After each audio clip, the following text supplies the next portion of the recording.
Nomenclature of coordination compound, again one of the very important very interesting topic. इसके लिए we have number of rules, एक एक करके उन रूल्स को समझते जाएंगे और कवर करते जाएंगे। सबसे पहले जैसे कि हम नॉर्मल कंपाउंड लिखते हैं, जैसे NaCl अगर आपको याद हो, तो NaCl का नाम हम कैसे लिखते हैं, पहले सोडियम का फिर क्लोरीन का, यानी कि पहले कैटायन का फिर एनायन का। तो हम इसका नाम लिखते थे सोडियम क्लोराइड, सोडियम क्लोराइड। तो उसी तरह से आप कोऑर्डिनेशन कंपाउंड के अंदर भी पहले कैटायन का नाम लिखेंगे फिर एनायन का, पहले कैटायन का फिर एनायन का। अब अगर बाय द वे आपका कॉम्प्लेक्स यानी कि कोऑर्डिनेशन कंपाउंड नॉन आयनिक है, उसके पास पॉजिटिव और नेगेटिव चार्ज नहीं है, तो आप उस कंपाउंड को एज सच लिख देंगे। इसका एग्जांपल सपोज आप ये ले लीजिए NiCO4 स्क्वायर ब्रैकेट। अब ये जो आपका कंपाउंड है पुत्र, ये न्यूट्रल कंपाउंड है, या ये कह लीजिए इसके ऊपर कोई चार्ज नहीं है, ये एक नॉन आयनिक कॉम्प्लेक्स है। तो इसके अंदर आप इस कंपाउंड का जो भी नेम होगा, जो आप धीरे धीरे सीखेंगे, वो एज सच लिख दिया जाए। तो पहले आप समझ लीजिए कि पहले कैटायन का नाम फिर एनायन का नाम, अगर चार्ज सेपरेट नहीं है तो जो भी कॉम्प्लेक्स आपके पास दिया गया उसका नाम एज सच।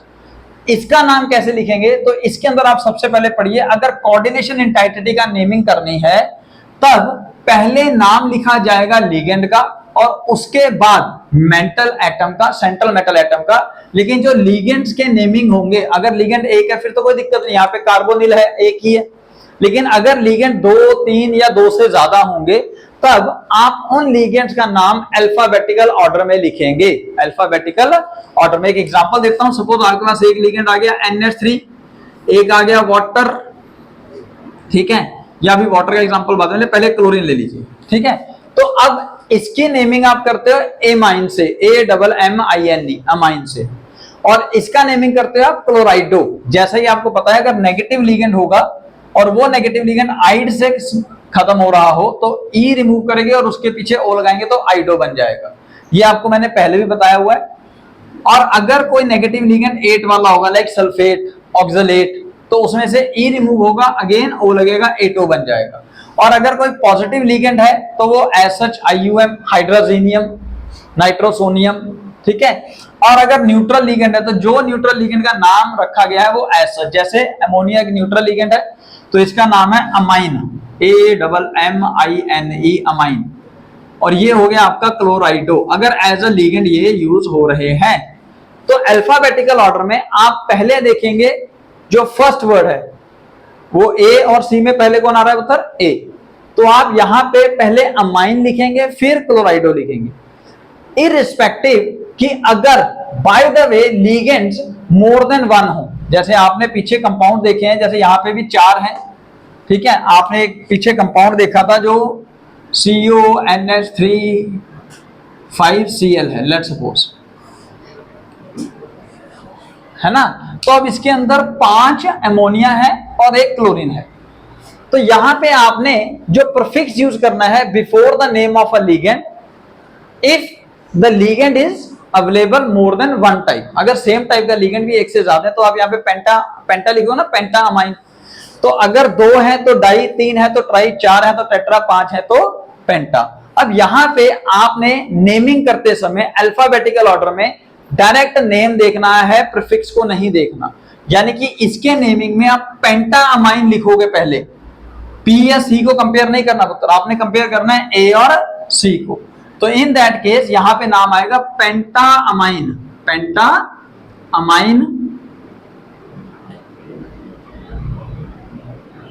क्लोराइडो। उसके बाद आपका central metal atom, central metal atom के लिए जो रूल्स होगा वो भी बताए जाएंगे। और फिर सेंट्रल मेटल एटम के रूल के बाद लिखा जाता है उसका ऑक्सीडेशन, क्या लिखा जाएगा, oxidation number in Roman number. ये रूल्स अभी आपको लिखाए जाएंगे, फिर वहां पे एग्जांपल देंगे। और एंड में जो भी काउंटर आयन है उसका नाम लिखा जाएगा, यानी कि जो एनायन है, यहाँ पे एनायन क्लोराइड है तो क्लोराइड लिख दो, ठीक है। मतलब कोबाल्ट आपका सेंट्रल मेटल एटम है, लेकिन वो कैसे लिखा जाएगा विद ऑक्सीडेशन नंबर वो हम अभी चेक करके बताएंगे। तो पहले यहां तक समझ में आया 4 रूल, पहले एनायन फिर पहले कैटायन फिर एनायन, नॉन आयनिक है तो एज सच, अगर कोऑर्डिनेशन कंपाउंड का अंदर जो कोऑर्डिनेशन एंटाइटी है, चाहे वो चार्ज है चाहे वो न्यूट्रल है, तो उसके लिए यहां तक का रूल सेम है कि भैया लीगेंड का नाम पहले आएगा फिर सेंट्रल मेटल एटम का, और लीगेंड के नेमिंग में आप अल्फाबेटिकल ऑर्डर फॉलो करेंगे। अल्फाबेटिकल ऑर्डर फॉलो करते हुए अगर नेगेटिव लीगेंड पहले आता है या नेगेटिव लीगेंड होते हैं तो आइडो या एटो, पॉजिटिव लीगेंड हो गए तो आयन, न्यूट्रल लीगेंड होते हैं ऐसा नाम लिखेंगे। फिर हमने आपको बताया कि अगर लीगेंड एक से ज्यादा अवेलेबल हो, सेम टाइप का ही लीगेंड एक से ज्यादा अवेलेबल हो, तो उसके लिए अगर 2 बारी है तो डाई, 3 है तो ट्राई, टेट्रा, पेंटा, हेक्सा, इस तरीके से आप प्रीफिक्स को यूज करते जाएंगे। तो नॉमेनक्लेचर का जो नेक्स्ट रूल है पुत्र, उसके अंदर अब सेंट्रल मेटल एटम का नाम देखिए कैसे लिखेंगे। उसके लिए आपको देखना पड़ेगा कि आपका जो कोऑर्डिनेशन स्फीयर है, ये जो कोऑर्डिनेशन स्फीयर है ये कैसा है, ये एनायनिक है, कैटायनिक है या न्यूट्रल है।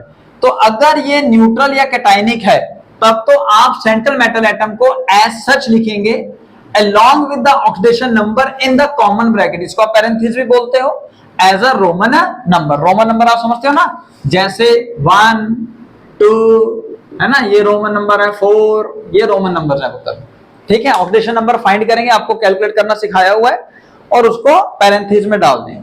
सर अगर coordination number sorry coordination sphere anionic है, कोऑर्डिनेशन स्फीयर एनायनिक है, तब सेंट्रल मेटल एटम के पीछे आप लिखेंगे 8, क्या लिखेंगे 8, ATE 8, और उसके बाद oxidation number in parenthesis as a Roman number. Sir example दो, सपोज कॉपर है तो क्यूपरेट, क्रोमियम है तो क्रोमेट, निकल है तो निकलेट, सिल्वर है तो अर्जिनेटेट, कोबाल्ट है तो कोबाल्टेट, लेड है तो प्लम्बेट, लिखा नहीं वो भी लिख देते हैं, लेड है तो पीवी लेड तो प्लम्बेट,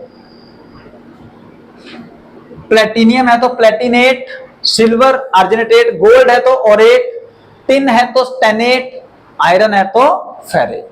ये आपने कुछ इंपॉर्टेंट 8 याद करने हैं, ठीक है जी। और अब नेमिंग देखिए, सपोज हमने ये शुरुआत किया था CONH3 5Cl square bracket close then Cl2। अब उत्तर इसको अगर आप तोड़ के देखोगे तो आप जान पाओगे कि ये 2Cl पॉजिटिव और ये 1 नेगेटिव है, यानी कि ये कैटायनिक आयन है।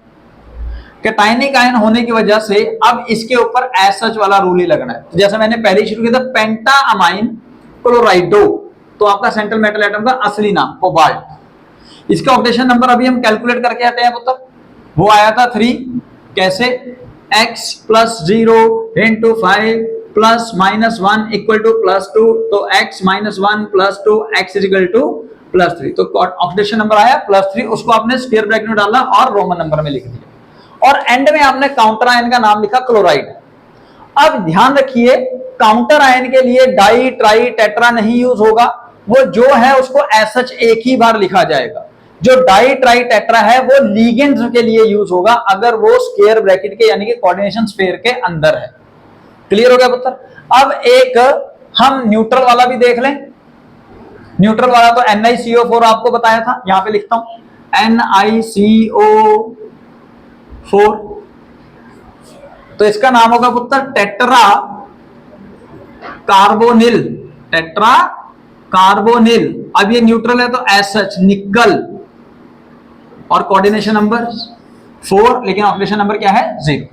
ऑक्सीडेशन नंबर आप चेक कर लेंगे पुत्र 0। क्लियर हो गया सर। न्यूट्रल वाला भी हो गया, कैटायनिक वाला भी, एक एग्जांपल तो हो गया, आगे बहुत से एग्जांपल करेंगे। अब एक एनायनिक वाला कर लेते हैं, वही जो दोस्त हमारा चल रहा है K2PtCl6 देख लेते हैं। अब इसमें पहले नाम किसका आएगा, कैटायन का। सर रूल तो वही चलेंगे ना, तो यहाँ पे कैटायन कौन है, पोटेशियम, तो यहाँ पे डाई पोटेशियम नहीं लिखना आपने पुत्र, पोटेशियम। फिर कोऑर्डिनेशन स्फीयर का, अब कोऑर्डिनेशन स्फीयर के अंदर पहले लीगेंड, लीगेंड कौन है यहाँ पे, हेक्सा क्लोराइडो, हेक्सा क्लोराइडो। अब प्लेटिनियम का नाम लिखना है, लेकिन चेक करना है, याद रखिए कि ये एज अ एनायनिक लिगेंड है। अगर ये एनायनिक लिगेंड है तो इसके ऊपर 2 नेगेटिव चार्ज आएगा, पोटेशियम 1 पॉजिटिव आएगा, है ना। तो इसका नाम होगा प्लेटिनियम से प्लेटिनेट, तो पोटेशियम हेक्साक्लोराइडो प्लेटिनेट, और इसका ऑक्सीडेशन नंबर कैलकुलेट करेंगे और बीच में रखेंगे एज अ रोमन नंबर। तो चेक कर ले फटाफट, 2 मिनट लगेंगे। x plus -6 equal to -2, x equal to -2 plus 6 plus 4 आने वाला है, तो इसका ऑक्सीडेशन नंबर +4 एज सच आप यहाँ पे लिख देंगे। So this could be the name. और याद रखिए बाहर जो भी आया उसके लिए डाई ट्राई टेट्रा नहीं यूज करना, वो नॉर्मल चलेगा। और इनमें गैप नहीं होता, यहाँ पे जगह कम थी तो मैंने ऐसे नीचे नीचे लिख दिया, अदरवाइज ये एक लाइन में नेमिंग लिखी जाएगी। क्लियर हो गया? Potassium hexachlorido platinate 4। अगर sir by the way potassium ना दिया होता तो बिल्कुल नहीं घबराना, तब आप पोटेशियम हटा दीजिए, जो भी आयन की फॉर्म में दिया हुआ है वहां से लिखना शुरू कीजिए, हेक्साक्लोराइडो प्लेटिनेट 4 आयन, बस। क्योंकि ये आयन की फॉर्म में इस बार आपने इसको न्यूट्रल मॉलिक्यूल नहीं बनाया, तो चाहे वो नेगेटिव आयन है चाहे वो पॉजिटिव आयन है, वो हमें लेना देना नहीं, हम एंड में आयन लिखेंगे। सर हमें कैसे पता लगेगा नेगेटिव आयन है? आपके सेंट्रल मेटल एटम को देख के। अगर सेंट्रल मेटल एटम के पीछे 8 लगा है तो इसका मतलब आपका कोऑर्डिनेशन स्फीयर कैसा है? एनायनिक है। और अगर नॉर्मल लिखा हुआ है, आयरन लिख दिया, निकल लिख दिया, तो इसका मतलब या तो वो न्यूट्रल है या वो कैटायनिक है। सर न्यूट्रल होगा तो उसके पीछे आयन क्यों लिखेंगे? अगर न्यूट्रल होगा तो उसके पीछे आयन नहीं लिखेंगे। हाँ आयन लिखा होगा तो इसका मतलब वो कैटायनिक होगा। यहां तक क्लियर हुआ?